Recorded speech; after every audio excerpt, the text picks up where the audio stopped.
শখের অনেক কিছুই ছিল, আজ সময়ের অভাবে কিছুই নেই, তাই এখন আর শখও নাই। মানুষ বলে পরিবর্তন হয়ে গেছি। এই যে দেখছেন না, চুপচাপ হয়ে আছি, এটাকেই আসলে বলে পরিবর্তন। আমার কারো উপর কোনো অভিযোগ নেই, আমি নিজেও জানি আমি কারো যোগ্য নই। আজকের পর থেকে নিজের জীবন সমস্ত শখ, পছন্দ, সুখ, শান্তি সব দাপন করে দিলাম। খারাপ সময় চিরকাল থাকে না, আল্লাহ চাইলে সুদিন আসবেই ইনশাআল্লাহ।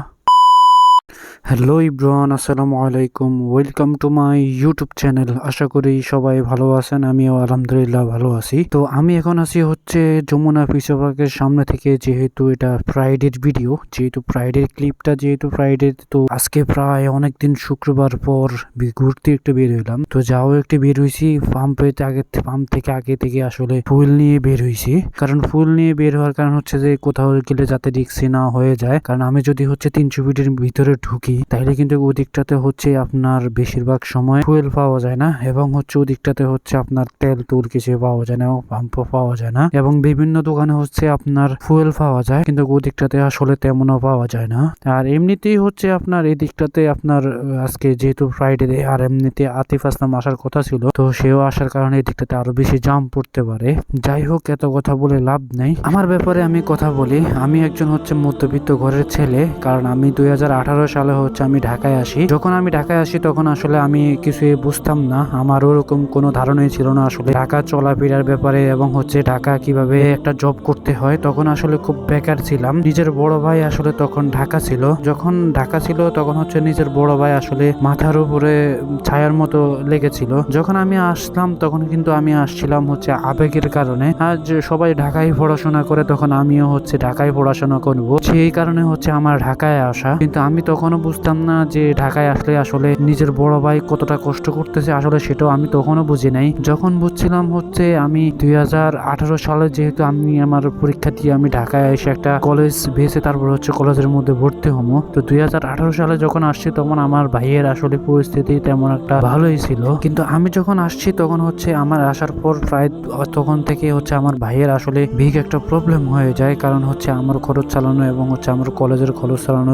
তখন কিন্তু আমি পুরো বেকার ছিলাম। বেকার থাকার কারণে আসলে আমার ভাইয়ের উপরে পুরো দমে আসলে প্রেশারটা পড়ে। তো যখন হচ্ছে আমার ভাইয়ের হচ্ছে আমার খরচ চালাইতে হইতো, তখন হচ্ছে আমার বাসা ভাড়া দিতে হইতো, এবং হচ্ছে আমার নিজের পকেট চালানোর খরচ হচ্ছে দিতে হইতো। তো যখন হচ্ছে এগুলো আসলে দিন দিন চলতে থাকে, তখন আসলে আমি জিনিসটা দেখতেছি, আমি জিনিসটা আসলে অনুভব করতেছি, আসলে জিনিসগুলো আসলে খুব বাজেভাবে যাচ্ছে, যে আমার ভাইয়ের উপর দিয়ে খুব একটা প্রেশার যাচ্ছে। তারপর হচ্ছে বাড়িতে হচ্ছে খরচ দেওয়া, এবং হচ্ছে যারা হচ্ছে আমার মতো মধ্যবিত্ত, তাদের কিন্তু হচ্ছে খুব একটা প্যারা থাকতে হয়। আর ঢাকার মধ্যে এত প্যারা নিয়ে আসলে থাকা যায় না, যার কারণে হচ্ছে নিজেই একটা কিছু আসলে করার ট্রাই করছি। যেহেতু আমি হচ্ছে একজন হচ্ছে টুকটাক আসলে কিছু কাজ জানতাম, যেহেতু হচ্ছে টেকনিশিয়ান হিসেবে কোনো একটা সাইডে হচ্ছে কাজ করতাম। তো যখন হচ্ছে আগে প্রায় একটা জায়গার মধ্যে হচ্ছে আমি ট্রেনিং করি, যেটা হচ্ছে মিরপুরে ট্রেনিং করি আমি প্রায় 3 মাসের মতো। তো ওইখানে হচ্ছে কারিগরি শিক্ষা বোর্ড থেকে হচ্ছে আমাকে একটা সার্টিফিকেট দেয়, যেটা দিয়ে আসলে আমি একটা জায়গার মধ্যে হচ্ছে আপনার কাজ করতাম। সেটা হচ্ছে আপনার 2018-19 সালের হচ্ছে ঘটনা। তো যখন আমি ওইখানে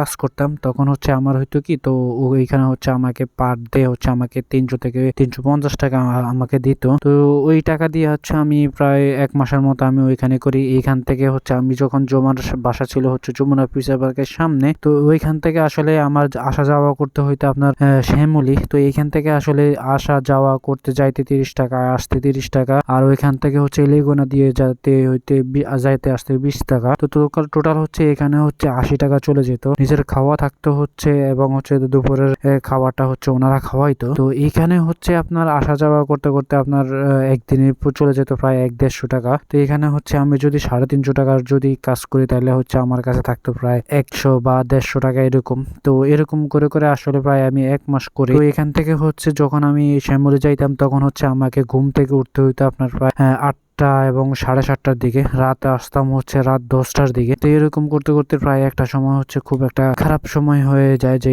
এটা আসলে আমার দ্বারা এখন আর সম্ভব হচ্ছে না, কারণ অনেক দূরে। তারপরে হচ্ছে আমি ট্রাই করে যে এদিকে আসলে আশেপাশে কিছু পাওয়া যায় কিনা। তো আসলে এটা খুঁজতে খুঁজতে পরে একটা সময় এখন পর্যন্ত আমি আমার কলেজের এবং হচ্ছে ভার্সিটির খরচটা আসলে এখন যখন বুঝতে পারলাম যে এটা আসলে আমাকে নিজেই বহন করতে হবে, তো যখন থেকে বুঝতে পারলাম না যে আমার যে একটা খরচ এবং আমার যে ভার্সিটির একটা খরচ, যেমন আমার হচ্ছে পকেট খরচ, ফোন খরচ এবং হচ্ছে এগুলো যে খরচগুলো সবগুলো কিন্তু আমার ভাইয়ের উপর দেওয়া যাইতো এবং হচ্ছে আমার বাবা আমাকে চালাইতো এবং হচ্ছে আমার মা বাড়িতে থাকতো। তখন হচ্ছে আমাকে চিন্তা করতে হতো যে না, এগুলো আর করা যাবে না, এখন হচ্ছে কিছু না কিছু তো আসলে করতেই হবে, কারণ কিছু না করলে আসলে লাইফের আসলে সবকিছুর প্যারা পড়ে যাব হচ্ছে বড় ভাইয়ের উপরে। তখন হচ্ছে সিদ্ধান্ত নেই বাড়িতে চলে যাব, বাড়িতে গিয়ে হচ্ছে এলাকার মধ্যে কিছু একটা করব বা হচ্ছে এলাকার যে কলেজগুলো আছে সেগুলোতে ভর্তি হবো। তারপরে হচ্ছে আসলে এখানে ভর্তি হওয়ার পিছনে হচ্ছে অন্যতম কারণ হচ্ছে যে এখানে আসলে ঢাকার মধ্যে কিছু একটা ট্রাই করার চিন্তা ভাবনা আছে, কিন্তু আসলে ওরকম ভাবে হইতেছিল না, তার জন্য হচ্ছে ঢাকার মধ্যে থেকে গেলাম। কষ্ট হলো আসলে সবাই, যখন আপনি যদি বাড়িতে থাকেন তাইলে কোনো কিছু আসলে হবে না, আপনি যদি হচ্ছে শহরে আইসায় কোনো কিছু কাজটা শিখেন তাইলে হয়তো কিছু হওয়ার চিন্তা ভাবনা থাকতে পারে। তো কোনোভাবে আসলে একটা এদিকে হচ্ছে আপনার বসুন্ধরা যমুনা ফেসবুকের এদিকে হচ্ছে একটা অফিসিয়াল ভাবে একটা জব পাই, তো জব পাওয়ার পরে ওইটা আসলে করি। আর এমনিতেই হচ্ছে আপনার অনেক চিন্তা ছিল, যে একটা স্বপ্ন ছিল যে আমি ফেসবুক পেজ এবং হচ্ছে ইউটিউবে কাজ করব। তো আমি যখন 2018-19 সালের দিকে আমি কাজ করি, তখন এটার প্রতি আসলে আমার ধারণা হয়। তখন হচ্ছে অবসর টাইম ছিল, অবসর টাইমে আসলে বাসায় শুয়ে শুয়ে অনেক কাজ করতাম। তো অনেক কাজ করতাম বলতে কি, এগুলো হচ্ছে আসলে দেখতাম ইউটিউবে কিভাবে ভিডিও বানায় এবং পেজে কিভাবে ভিডিও বানায়। আমি সর্বপ্রথম হচ্ছে আমার একটা ইউটিউব চ্যানেল খুলি, তাহাসিন রহমান, নিলয় তাহাসিন। তো সেই ইউটিউব চ্যানেল আসলে বুঝতে পারি না তখনকার হচ্ছে কপিরাইট এবং কপিরাইট ইস্যু আছে, এখানে অনেক কিছু ইস্যু আছে, যার কারণে হচ্ছে অন্যর ভিডিও আইনে আমার চ্যানেলে ছাড়তাম। তো এরকম ভাবে হচ্ছে একজন প্রফেশনালের ভিডিও আইনে আমার চ্যানেলে ছাড়ার পরে উনি হচ্ছে স্ট্রাইক দেয় পার বা 3টে স্ট্রাইক দেওয়ার পরে আসলে সেটা হচ্ছে আমি আমার চ্যানেলে দেখি।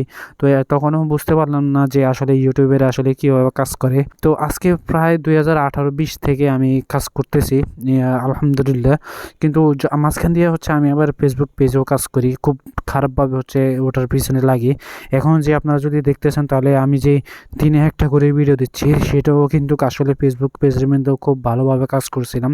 বাট ওইখানে হচ্ছে আমার একটা ভুল ছিল যে আমার পেজটা আসলে আমি বুস্ট করানোর কারণে হচ্ছে আমার একটা সময় হচ্ছে আমার ইনস্টিম অ্যাডসের একটা সেট আপ আসে, বাট ওইখানে হচ্ছে আমি টিন সার্টিফিকেট ব্লা ব্লা ব্লা বা সব কিছু আমি খুলে ফেলি, যার কারণে হচ্ছে আমাকে বড় একটা সমস্যার সম্মুখীন হইতে হয়েছে। যখন হচ্ছে আমি দেখলাম যে আমার মনিটাইজেশন হইতেছে না, ভাবলাম যে মনিটাইজেশন হলে এখানে কিছু টার্নিং হলে তাহলে কিন্তু আমি আমার লাইফে আগে যেতে পারবো এবং হচ্ছে কিছু একটা করতে পারবো। আমার চিন্তা ভাবনা ছিল সবসময় ফেসবুক প্ল্যাটফর্ম এবং হচ্ছে ইউটিউব প্ল্যাটফর্ম।